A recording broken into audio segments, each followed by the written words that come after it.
Okay, next day here. Nice and sunny out, but it's about 17 degrees. Getting a little bit colder. Dig out these two wheels in the back here, see if they hold air.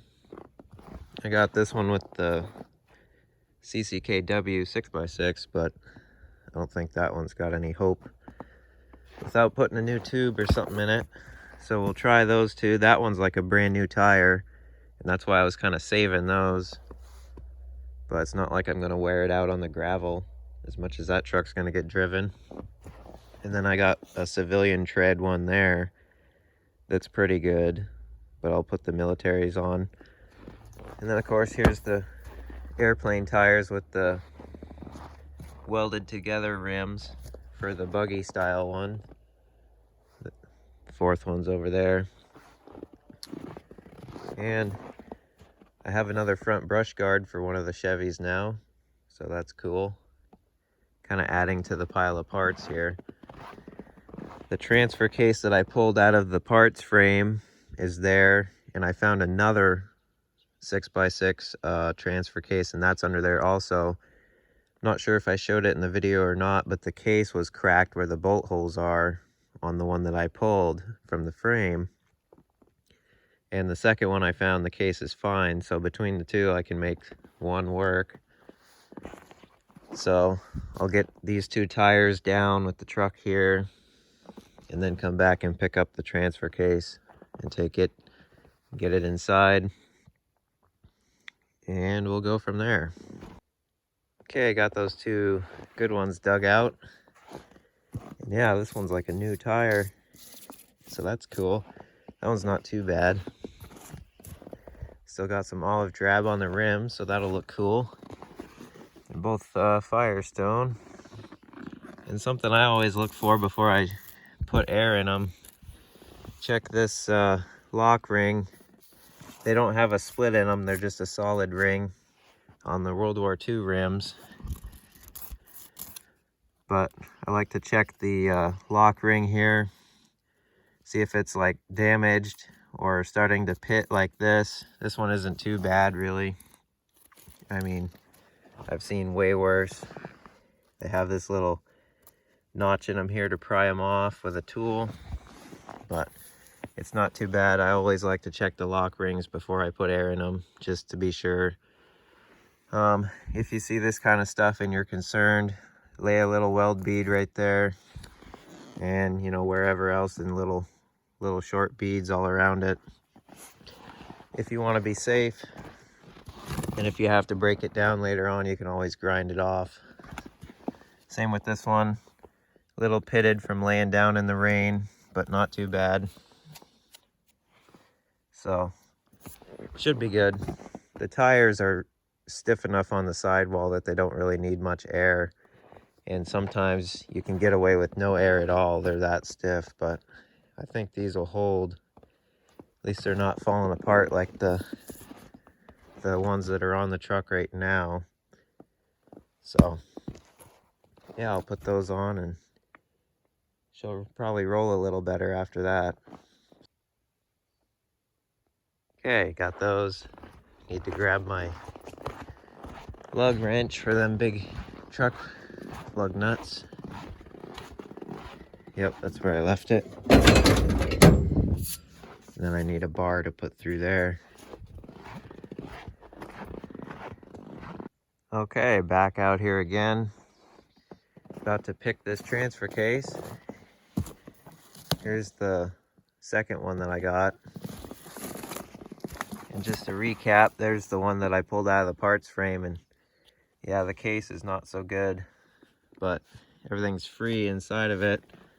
And this one's good. Looks like there's a broken off bolt there and they tried to drill it out, so I might finish doing that. But the case is much better on this one. The holes aren't all wallowed out or anything, or broken out. But this one moves a little bit. I might take that inspection cover off and look in there, see what it looks like. And you know, if it gets real complicated, I'll have to put everything from this, or no, put everything from that one into this case, but hopefully I won't have to do that. That'll be quite a bit of work. and who knows if you can save the bearings or anything, trying to knock them out. So I'll get that one in and then get those wheels on and keep doing what I can. Still waiting on a response on the water pump thing, so get this stuff done in the meantime. All right, inside where it's nice and warm, got these wheels in. They've been in here a little while, get the snow and dirt melted off of them. Replace this one. This one just looks great. I mean, I would have ran it if it held air, but it didn't. So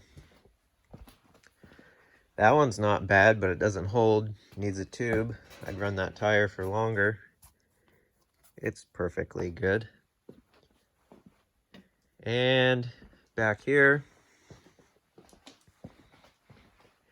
I got the transfer case in on the little jack thing there. Works good as a dolly. Then later on, pull that cover off, see what it looks like inside. But at least it's in. It's not going to get covered or buried in snow. Same with the wheels. So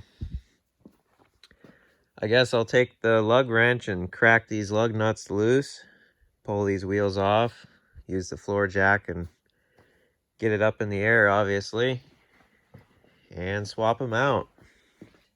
We're on the right side of the truck, so the lug nuts are going to be normal right-hand thread, as opposed to if we were on the left side, they'd be left-hand thread, because that was a theory they used to do in the old days because of the rotation.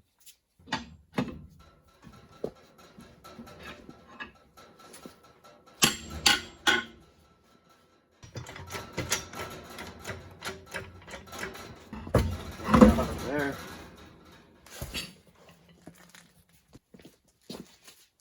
Okay, now to deal with these big heavy pigs, just kind of wheel them in at the bottom here, and a little bit more. Get them up close like so, lift up a little bit.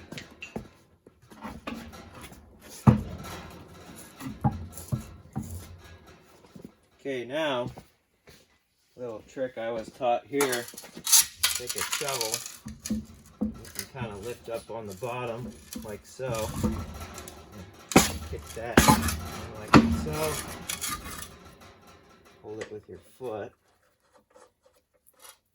get a couple started,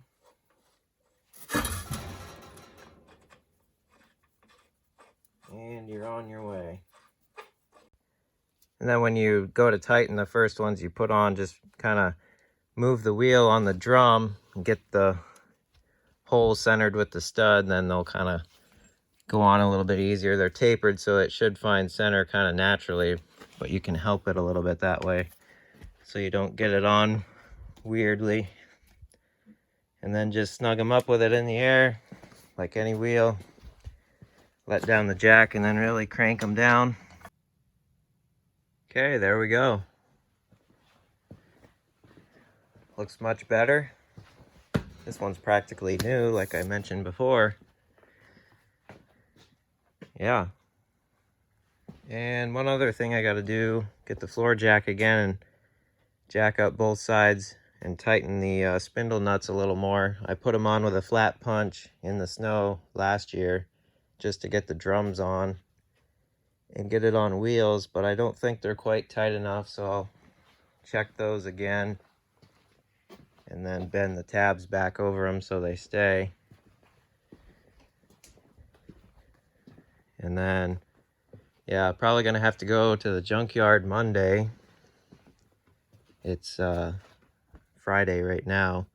Go to the junkyard and see if there's a shorter water pump, or if I'm gonna have to find another pulley and shorten that one, or what I'm gonna do.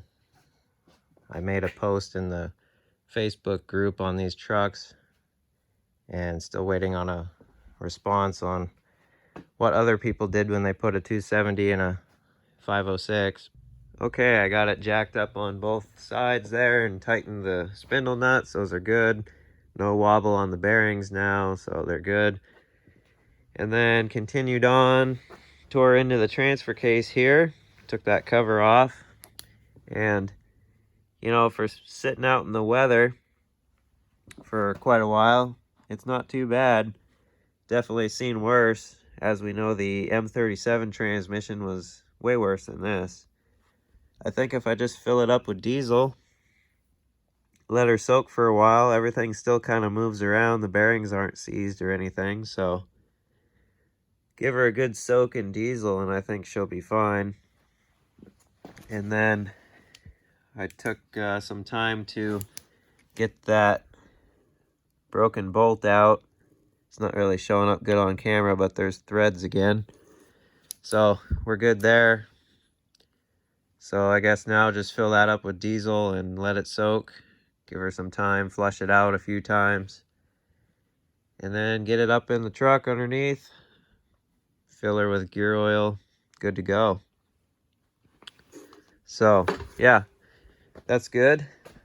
I think that can be used just fine. So, got those two things accomplished, so I guess I'll call it a night here.